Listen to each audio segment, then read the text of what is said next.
So at number 14, we're trying to solve the matrix equation, which is given right here, right?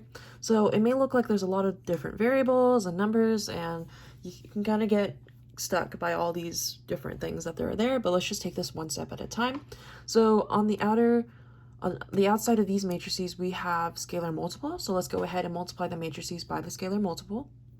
So this matrix is being multiplied by a factor of 4. So let's multiply each element by 4. 4 times 2 is 8. 4 times x is 4x. 4 times negative y squared will be negative 4y squared. And 4 times negative 5 is negative 20. Now we're subtracting 2 times all this matrix. Let's not multiply negative 2 times this matrix. We're subtracting 2 times this matrix. Okay, so each of the elements times 2, which 2 times z is 2z. I hate when there's a 2 and a z next to each other.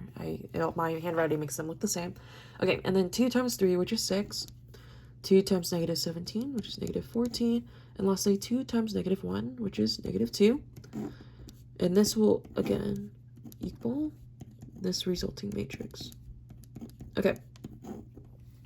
So when we subtract two matrices, right, we have to first check the dimensions to see if they match. This matrix right here has 2 rows, 2 columns. And so does this matrix right here, 2 by 2. So that means we're good to go to actually subtract them. So now we have to subtract the first element minus the first element. So 8 minus 2z, right, will equal 15. So let's actually just write that out. 8 minus 2z will equal 15. Okay. So now I notice that I just have one variable in this equation right here. I made a new equation. So let's just solve for this variable z real quick. Sorry, that's a 2 and that's z. So let's subtract 8 from both sides. So that means we're going to get negative 2z. That's hard to decipher. This is a z, that's a 2. Equals 15 minus 8, which is 7. And then now let's divide negative 2 on both sides to get that z alone. So that means z equals negative 7/2. Okay, so now we solve for one variable. Let's solve for the other ones. Okay, now going back to this right here, let's do 4x minus 6 equals negative 6. Notice how it's the second row by second column element on each of these matrices. So that's 4x minus 6 equals negative 6. Okay, let's add 6 to both sides. So that means 4x equals 0.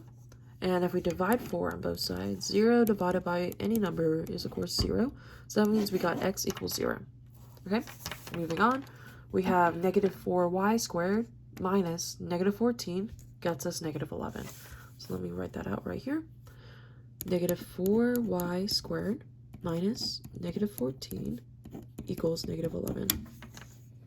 Okay, so when you're subtracting a negative, it's the same thing as adding a positive.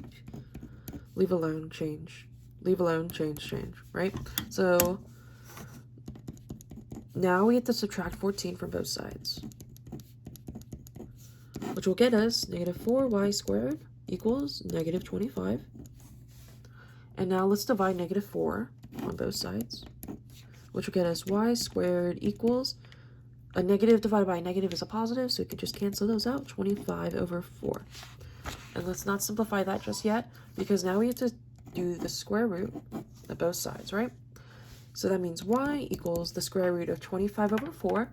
And the cool thing about the numerator and denominator both being perfect squares is that you can just take the square root of each of these numerator and denominator. So the square root of 25 is 5. The square root of 4 is 4.